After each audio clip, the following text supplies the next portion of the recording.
我強烈建議啲業主啊，喂，你真心想賣房，揾個阿姨過嚟執下啲垃圾得唔得啊？雖然你呢間屋係平，115萬買萬科今日南灣望正嘅泳池，133方大4房，仲要南北對流，仲要係4.2米闊嘅客廳，的確比82方啲佈局嘅4房咧要闊落好多。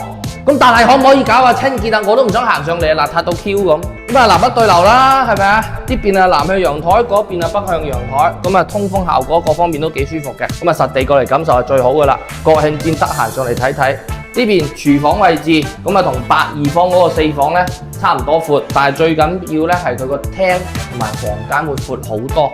咁睇埋個房啦，我屌真係啲房咧真係闊過82方好多嘅。咁如果你屋企真係人口多啲嘅，4個房間都要住嘅，又想喺主城區買個4房嘅，就一定要叫個阿姨過嚟搞咗清潔先過嚟買下，因為實在太邋遢啦。咁同埋咧，佢同82方最大嘅唔同係咩咧？佢82方嗰個廁所咧係對正主人房鋪床，呢個佈局係唔會對正，同埋都係南北對流，都係通風，都係採光。咁國慶節出嚟，梗係睇啲平靚正、性價比高嘅房啦。咁睇二手房你唔約胡子哥，你國慶咪白出去睇？